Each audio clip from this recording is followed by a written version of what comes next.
Student start करते हैं next part. और इसमें हम पढ़ रहे थे कि किस तरह से जो नए राज्य थे जो रशिया यूएसएसआर से अलग हुए थे और उन्होंने नई चीज़ें अपनाई, लिबरलाइजेशन, डेमोक्रेटाइजेशन, और उसके बाद बहुत से राज्य जो आज़ाद हुए शॉक थेरेपी के माध्यम से उनका किस तरह से विनाश हुआ, उनकी इकोनॉमी किस तरह से डाउन हुई, और जो दूसरी सिविल वार जैसी स्थितियां थी कि एक प्रांत दूसरे प्रांत से अलग होना चाहता था, चेचनिया वगैरह जैसे उदाहरण थे, और हाइड्रोकार्बन्स की वजह से किस तरह से विदेशी कंपनियां उन देशों में आई और उन देशों की जो जितने भी रिसोर्सेज थे उनका शोषण करने लगी।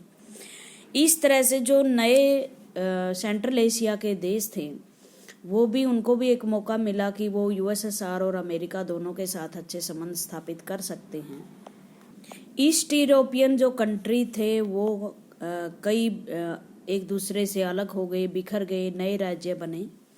तो हम पढ़ते हैं, after 11 September 2001 the US wanted military base in the region and paid the government of all Central Asian states to hire bases and to allow airplanes to fly over their territory during the wars in Afghanistan and Iraq। देखो 2000 तक ये stagnation रही। 2000 के बाद ये Asian और Eurasia जो है वो संभलने लगे, इनकी इकोनॉमी फिर से रिवाइव हुई, इंफ्रास्ट्रक्चर इनके पास था, दोबारा से इकोनॉमी पटरी पर आई। बट इससे पहले ही जो यूएस था, अमेरिका था, वो सारे विश्व में अपनी पकड़ जमा चुका था। यूएस की हेजेमोनी स्थापित हो गई थी रशिया खत्म होने के बाद। हेजेमोनी का मतलब होता है प्राधान्यता। प्राधान्यता का मतलब होता है एक व्यक्ति का राज्य। और इसमें क्या था कि जो इन्होंने वेस्टर्न यूरोपियन में तो इसका था ही दबदबा, जो सेंट्रल और ईस्ट देश थे उन्होंने मिलिट्री बेस स्थापित कर दिए उस क्षेत्र में। सेंट्रल एशिया में भी हायर बेस जो बेसिस थे, मिलिट्री बेस, नेवल बेस या एरोप्लेन, जहां हवाई अड्डे, वो अपने कब्जे में ले लिए, समझौते कर लिए उनसे कि हमारे जहाज आपकी हवाई अड्डे से उड़ान भर सकते हैं। उन्होंने ऐसी संधियां की जिससे फ्लाई ओवर जो देश थे उनके जो आसमान है, जैसे किसी भी देश का आसमान होता है ना ऊपर, वो भी उसी देश की टेरिटरी में आता है। तो अमेरिका ने ये कर लिया कि उसकी टेरिटरी से उनके हवाई जहाज फ्लाई कर सके। और जब 2001 में ईरान के साथ, अफगानिस्तान के साथ युद्ध हुआ और 1999 में इराक के साथ युद्ध हुआ, 2003 में भी इराक के साथ युद्ध हुआ, तो अमेरिका को इसकी बड़ा फायदा रहा अमेरिका को, क्योंकि फिर अफगानिस्तान जैसे अभी भी सेनाएं अमेरिका की हैं, वहां से निकालना चाहता है अमेरिका सेनाएं। तो ये सेनाएं 2001 में आई थी। ये आप सारी बातें तीसरे चैप्टर में पढ़ोगे। However, Russia perceived these states as it near abroad and believed that they should be under Russian influence। अब लेकिन रशिया क्या चाहता था कि ये रशिया के नज़दीक है तो रशिया का इन्फ्लुएंस रहना चाहिए। अब चाइना भी एक नई पावर उभर कर आ रही थी। चाइना यहाँ माल बेचना चाहता था, ऑयल रिसोर्सेज लेना चाहता था यहाँ से। तो अब चाइना ने भी चारों ओर अपनी सेटलिंग शुरू कर दी थी, सेटल होना शुरू हो गया था। तो अब जो सिचुएशन है 2000 के बाद अभी, तो इस क्षेत्र में तीन शक्तियां, अमेरिका, रशिया और चाइना, दोबारा से अपना डोमिनेंस स्थापित करने के लिए उलझी पड़ी हैं। और भारत इनमें से एक, भारत भी कहीं ना कहीं, भारत के इंटरेस्ट भी यहाँ होते हैं, प्रभावित होते हैं, इन्फ्लुएंस होते हैं। तो भारत भी इनमें इन्वॉल्व है इस झगड़े में। In central Europe Czechoslovakia split peacefully. 1999 में चेकोस्लोवाकिया का अंत हो गया, स्प्लिट हो गया, ये बिखर गया 2 स्टेट्स में, चेक्स और स्लोवाक। ये एक नस्ल के आधार पर जो कहते हैं ना, कुछ चेक्स हैं, कुछ स्लोवाक्स हैं, फॉर्मिंग इंडिपेंडेंट कंट्री, और इन्होंने अपना नया देश बना लिया। But the most severe conflict took place in the Balkan republic of Yugoslavia. Balkan country था यूगोस्लोविया, उसमें भी बहुत ज़्यादा कॉन्फ्लिक्ट हुए और फिर ये भी बिखर गया यूगोस्लोविया भी। इसमें अमेरिका ने हस्तक्षेप किया था, अमेरिका आया था। After 1991 it break apart from several province like Croatia, Slovenia, Bosnia Herzegovina. अब यूगोस्लोविया की जगह आप ये देश नए नए देखोगे, क्रोएशिया, स्लोवेनिया, बोस्निया हर्जेगोविना, ये यूगोस्लोविया से अलग हुए। तो ये सारी बातें आप याद रख लेना कि ये किस देश से अलग हुए।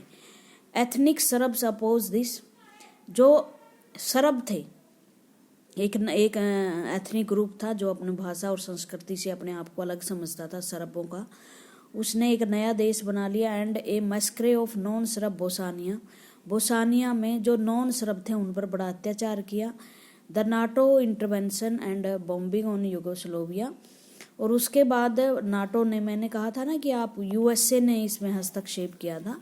यूगोस्लेविया के जो इंटर एथनिक वार था, आपस में जो वहाँ की नस्लें लड़ रही थी, सरब और स्लेव, वो बोस्निया में, यूगोस्लोविया में, बोस्निया जो है एक यूगोस्लोविया का पार्ट था जिसमें ये दो नस्ल रहती थी, सरब और नॉन सरब। तो इस तरह से अमेरिका ने उनमें हस्तक्षेप किया और अब हर्जेगोविना और ये बोस्निया ये अलग हो गए हैं, सर्बिया एक अलग देश हो गया है। India and post communalism centres countries, Bharat का क्या नज़रिया रहा जो पोस्ट कम्युनिस्ट कंट्रीज हैं, मतलब जो ये कंट्री जो अब रशिया के पार्ट नहीं है या रशिया है जैसे, उसके साथ भारत के संबंध क्या है। देखो, भारत और रशिया के संबंध में आपको डिटेल से ही बता देती हूँ यहीं पर।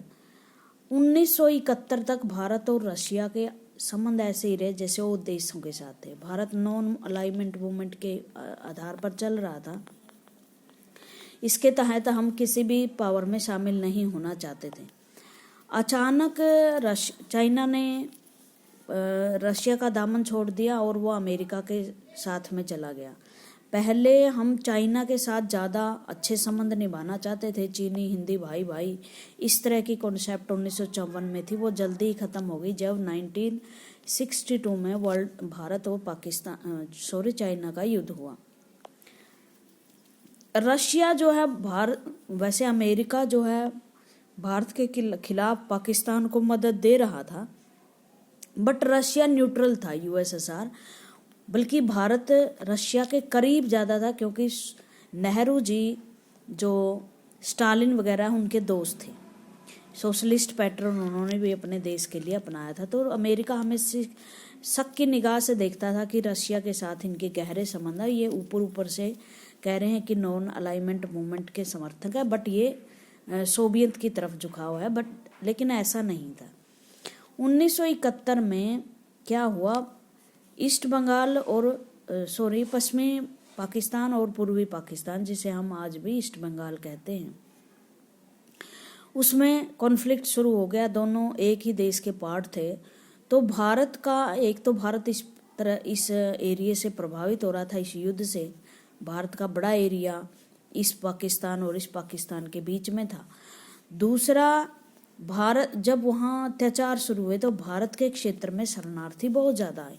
इंदिरा गांधी हमारे देश की उस टाइम प्रधानमंत्री थी, उन्होंने बड़ी गुहार लगाई जो इंटरनेशनल कम्युनिटी थी उसको कि आप वेस्ट पाकिस्तान को रोकिए क्योंकि ये जो है बांग्लादेश पर यहाँ अत्याचार कर रहे हैं, बट वो उन्होंने कुछ किया नहीं। तो इंदिरा गांधी को पता था कि रशिया हमारी मदद कर सकता है, हम टेक्नोलॉजी वगैरह वहीं से ले रहे थे, जितने भी हथियार वहीं से खरीद रहे थे, अमेरिका हमें कुछ नहीं दे रहा था। तो युद्ध की स्थिति बनी हुई थी, लेकिन अभी युद्ध रुक गया, रोक दिया जानबूझकर इंदिरा गांधी ने। इससे पहले वो ये बात है जून जुलाई आ गया था उस टाइम, मार्च अप्रैल की बात है जब युद्ध की स्थिति यहाँ पाकिस्तान और पूर्वी पाकिस्तान में बन गई थी। इंदिरा गांधी ने सजेशन जैसे लिया मिलिट्री हेड से कि कब हमला करना शुरू होगा, तो उन्होंने दिसंबर की डेट दी। और ये मैं क्लास में कई बार बता चुकी हूँ, दिसंबर में क्यों, क्योंकि एक तो जून जुलाई में यहाँ जो पश्चिमी बंगाल का क्षेत्र बारिश ज़्यादा होती है, दलदली भूमि हो जाती है, तो सैनिकों से लड़ने की मुश्किल हो जाती है।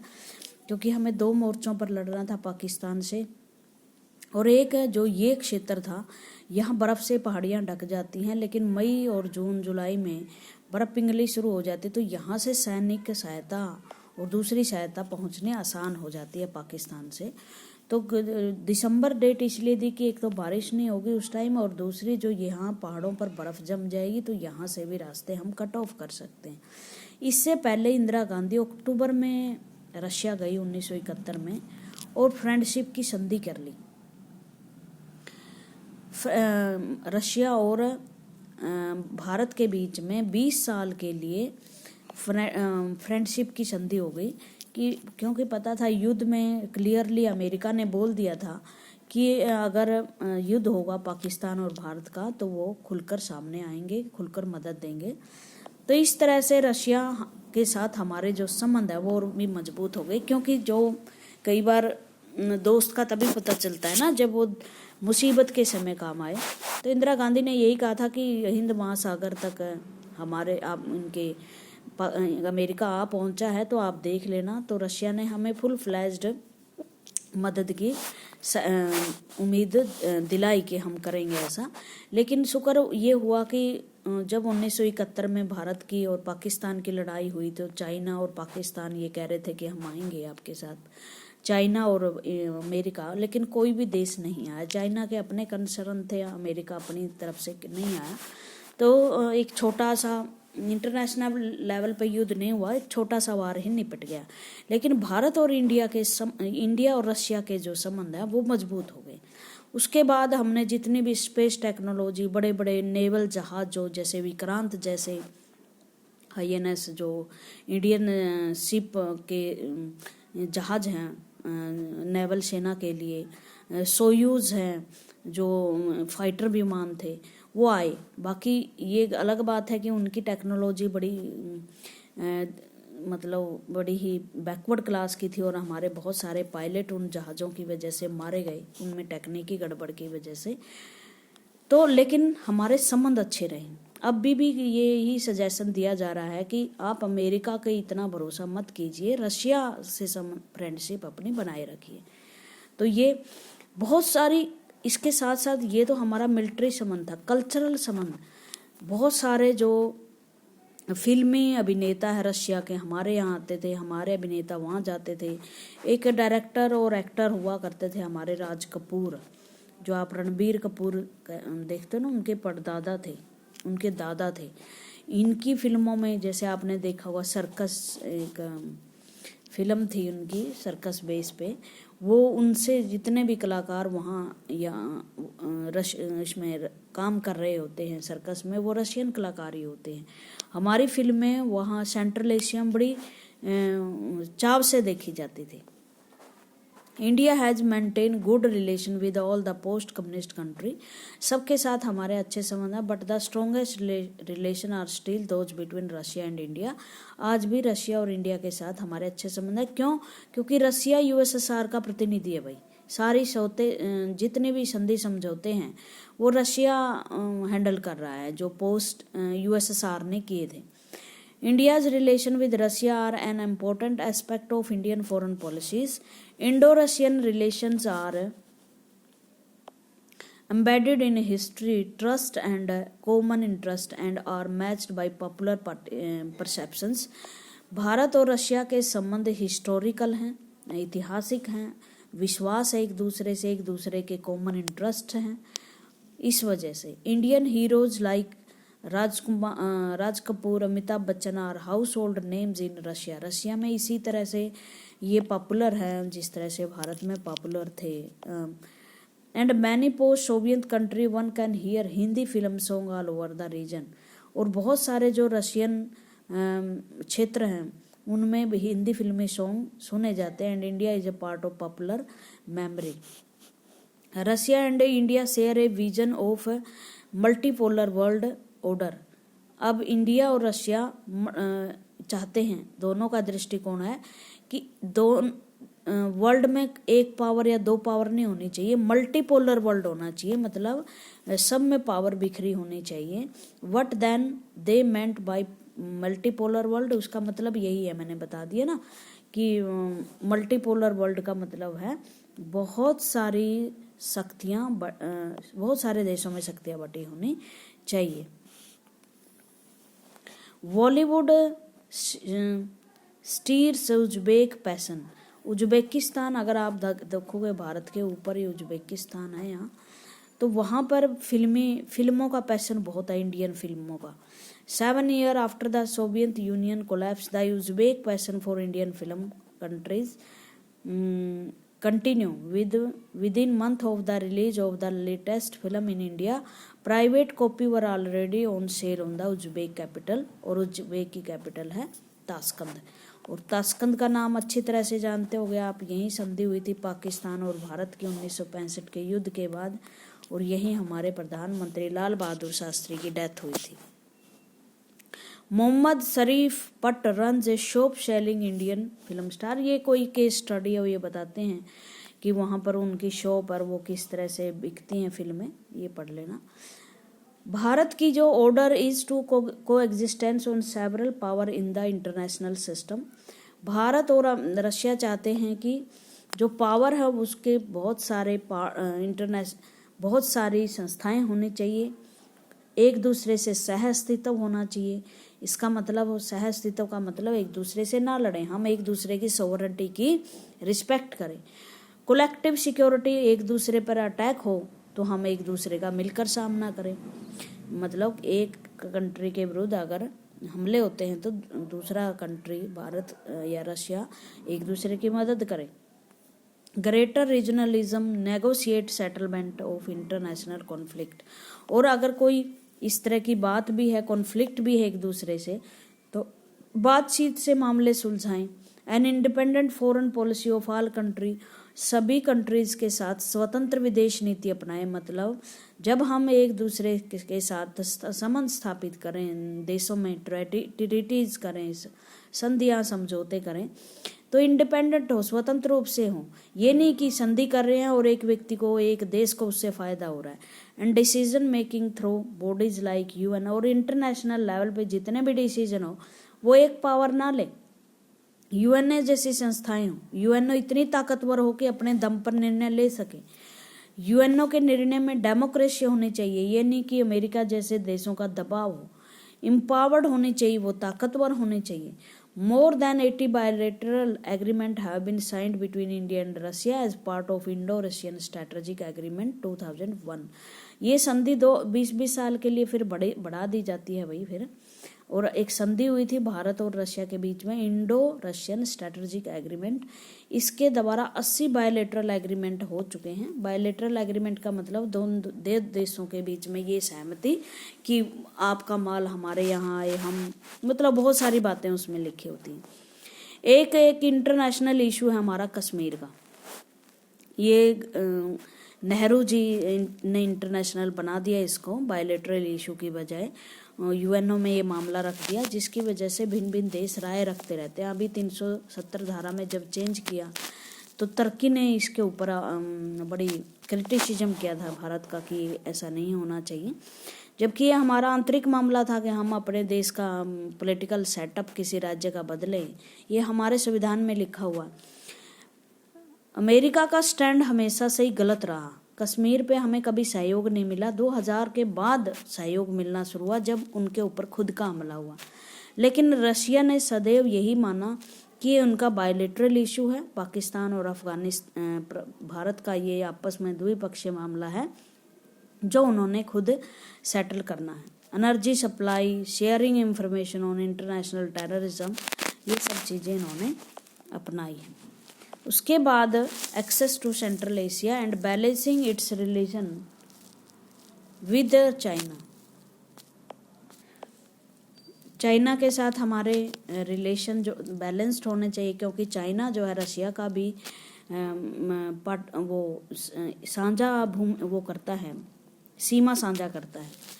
Russia stand to benefit from the relationship between because India is the second largest arms market for Russia. दूसरा एक अच्छा संबंध ये भी इसलिए भी है क्योंकि भारत हथियार खरीदता है. In the Indian military gets most of the hardware from Russia. Bharat की मिलिट्री में बहुत सारा जो सामान है वो रशिया से आया है.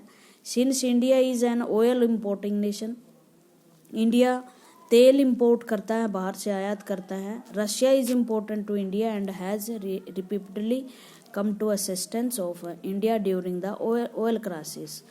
और कई बार इंडिया ने जब ऑयल क्राइसिस हुए, मतलब हमें मिडल ईस्ट के देशों से, अरब से, इराक से तेल नहीं मिला तो रशिया ने पूर्ति की. India is seeking to increase its energy import from Russia and Republic of Kazakhstan and Turkmenistan. Cooperation with these republics include partnership and investment in the oil field. Russia is important for India nuclear energy plants. इसके साथ साथ Russia हमारे यहाँ nuclear energy plants में भी महत्व दे रहा. बहुत सारे हमारे न्यूक्लियर जो पावर प्लांट हैं वो रशिया की मदद से लगे हुए हैं. बहुत सारी स्टील इंडस्ट्रीज, स्टील और आयरन इंडस्ट्री, बकोरो, इस तरह के आपने पता है स्टील इंडस्ट्री, बकोरो, दुर्गा भिलाई, ये रशिया की सहायता से लगी हुई है. भारत में पैसे देता है रशिया हमारे को. तो कुछ इंडिया और यूएसएसआर के संबंध हैं और हम इसको हेडिंग्स में देख लेते हैं. During the cold war era, India and USSR enjoyed a special relationship which led critics to say that India was part of Soviet camp. It was a multi-dimensional relationship. देखो, भारत के और यूएसएसआर के अच्छे संबंध रहे, इसके कारण भारत को ये भी सुननी पड़ी है कि नहीं जी, ये तो रशियन खेमे में है. क्योंकि इकोनॉमिक लेवल पे भी हमारी सोवियत संघ ने बहुत मदद की है. The Soviet union assisted India's public sector companies. Bharat में भी जो सरकारी फैक्ट्रीज हुआ करती थी, कंपनियां होती थी, रशिया में भी होती थी. तो इस वजह से रशिया ने बहुत बड़ी मदद हमारी की है स्टील प्लांट लगाने में. जैसे मैंने बताया ना, भिलाई, बकोरो, विशाखापट्टनम, ये स्टील और आयरन इंडस्ट्रीज हैं. इसके साथ साथ बहुत सारे machinery plants like Bharat heavy, जिसे भेल कहते हैं. The Soviet union accepted Indian currency for trade with Indian was short of foreign exchange. जब हमारे पास डॉलर नहीं थे, कई बार इंटरनेशनल जो व्यापार होता है वो सिर्फ डॉलर में होता है या यूरो में होता है, हमारे पास वो सब नहीं थी. रशिया ने कहा कोई बात नहीं, आप रुपए दीजिए, हम कन्वर्ट कर लेंगे, ठीक है. तो इस वजह से अगर समय पर वो चीज़ें काम आती है, और उस टाइम हमें इस तरह की कंपनियों की बड़ी ज़रूरत थी. भारत एक बैकवर्ड कंट्री था. Political, the Soviet union support Indian position on the Kashmir issue. Kashmir issue पे भी इन्होंने हमारा सपोर्ट किया है. उन्होंने माना है कि ये उनका जो कश्मीर है ये भारत का इंटेग्रल पार्ट है. It also support India during the major conflict, specially during the war of Pakistan. Pakistan के साथ जब 1971 में हमारी लड़ाई हुई तब भी रशिया ने हमारा साथ दिया. उसके बाद मिलिट्री के जितने भी हथियार, उस टाइम हमें और किसी देश से हथियार नहीं मिलते थे. आज तो इजराइल से, फ्रांस से, अमेरिका से हमारे पास हथियार आ रहे हैं. लेकिन उस टाइम हमें किसी ने ना टेक्नोलॉजी दी थी ना हथियार दिए थे. India receive most. अब आज हम बना रहे हैं, हम खुद के हथियार बना रहे हैं, भारत बना रहा है. वो भी रशियन टेक्नोलॉजी को ऐसे खोल के उनको देख कर कि कैसे ये चीज़ें बनी हैं, तो हमने तब बनाई हैं. India received most of its military hardware from the Soviet Union at the time when few other countries were willing to part with military technology. जब बहुत कम देश ऐसे थे जो मिलिट्री टेक्नोलॉजी को शेयर नहीं करना चाहते थे. क्यों? क्योंकि मिलिट्री के जो हथियार बना रहे थे वो खुद, अगर वो टेक्नोलॉजी शेयर करते तो क्या होता, वो फिर खरीदते नहीं ना, लोग खुद बना लेते. लेकिन सोवियत यूनियन ऐसे थे जिन्होंने बहुत सारे एग्रीमेंट भारत के साथ किए और भारत की आर्मी के साथ उन्होंने ज्वाइंट एक्सरसाइज भी की और मिलिट्री इक्विपमेंट भी दिए. दूसरी बात, जो कल्चर के आधार पर हमारी हिंदी फिल्में इंडियन कल्चर में शामिल थी. सोवियत के बहुत सारे एक्टर हमारे यहाँ आते थे, आर्टिस्ट आते थे. तो इस तरह से कल्चरल रिलेशन हमारे शुरू हुए. देखो संबंध तो हमारे आज भी सही है, जैसे अभी चाइना के साथ हमारे कॉन्फ्लिक्ट चल रहे हैं, बॉर्डर इशू है कुछ है। अमेरिका की चाइना के साथ थोड़ी सी कॉन्फ्लिक्ट चल रही है, वो व्यापार के मामले में। बट भारत आज भी न्यूट्रल रहना चाहता है, जो इंटरनेशनल पॉलिटिक्स है उसमें भी किसी कैंप में शामिल नहीं होना चाहता। और जो रशिया है वो हमारी इस न्यूट्रलिटी का सदैव आदर करता है, रिस्पेक्ट करता है। अभी भी चाइना और उसके कॉन्फ्लिक्ट पे रशिया ने कुछ नहीं कहा, जबकि अमेरिका दखलंदाजी करने की कोशिश कर रहा था भारत का साथ देकर। ये भी दखलंदाजी होती है एक किस्म की। उसके साथ साथ एक हमारी टेक्नोलॉजी आनी है, लंबे दूरी की मिसाइल है एक S-200, उसमें हमें टेक्नोलॉजी मिलेगी, मिसाइल्स भी मिलेंगी। और ये चाहता था, चाइना ने कहा भी कि आप मत दें, उसके बावजूद भी रशिया ने हमें ये दी। तो हमें ऐसे ऐसे साथी को इंटरनेशनल पॉलिटिक्स में नहीं खोना चाहिए, ठीक है ना। हमें और मजबूत संबंध रशिया के साथ बनाने की ज़रूरत है। Thank you very much.